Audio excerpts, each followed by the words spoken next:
Hello guys, welcome to Supreme Steno Classes. Guys मैं dictation देने जा रहा हूँ specially for Patna high court stenos के लिए examination. So be ready. 5 second.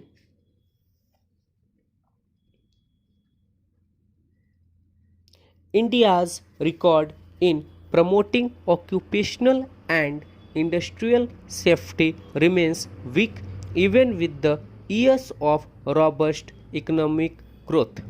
Making work environments safer is a low priority. Although the productivity benefits of such investments have always been clear, the consequences are frequently seen in the form of a large number of fatalities and injuries, but in a market that has a steady supply of labor, policymakers tend to ignore the wider impact of such losses. It will be no surprise, therefore, if the deaths of 4 people, including a senior officer in a fire at the Oil and Natural Gas Corporation gas facility in Navi Mumbai, or the tragedy that killed nearly 2 dozen people at a firecracker factory in Batala, Punjab, are quickly forgotten. Such incidents make it imperative that the central government abandon its reductionist approach to the challenge and engage in serious reform.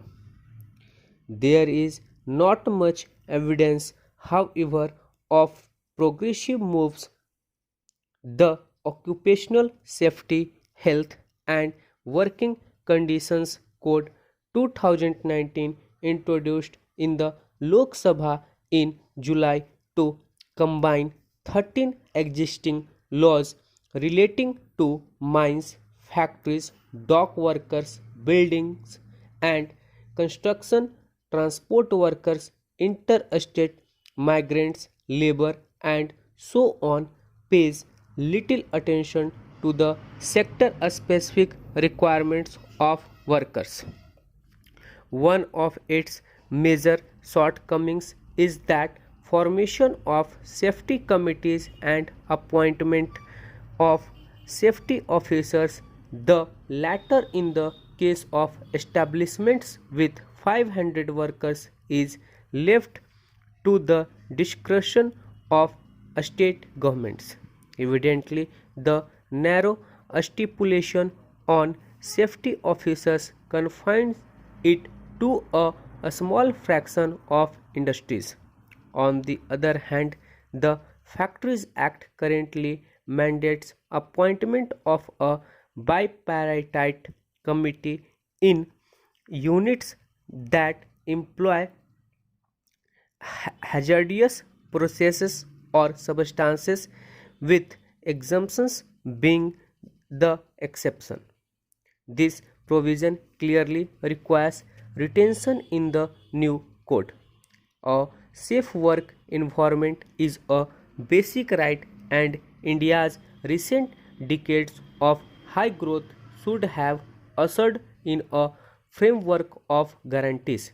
Unfortunately, successive governments have no felt it necessary to ratify many fundamental conventions of the International Labour Organization (ILO) covering organized and unorganized sector workers' safety, including the Occupational Safety and Health Convention 1981.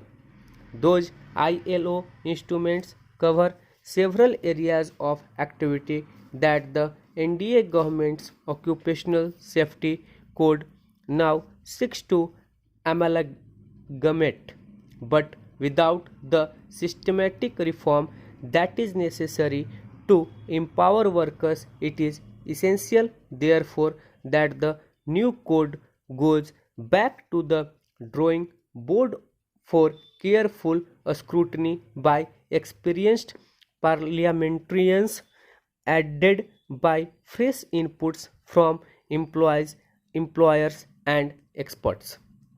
Industries that use hazardous process and chemicals deserve particular attention, and the code must have clear definitions specifying limits of exposure for workers. Compromising on safety can lead to extreme consequences that go beyond factories and leave something that is etched in the nation's memory, as in the case of the Bhopal gas disaster. Stop. So guys ये dictation थी। Hope show आप इसे अच्छे से transcribe करेंगे, अच्छे से error को मिलाएंगे, और यदि आपको हमारे डिक्टेशंस पसंद आ रहे हैं तो आप चैनल को लाइक कीजिए, सब्सक्राइब कीजिए, शेयर कीजिए, और यदि आपकी कोई क्यूरीज और सजेशन है तो कमेंट बॉक्स में ज़रूर से ज़रूर लिखिए। धन्यवाद।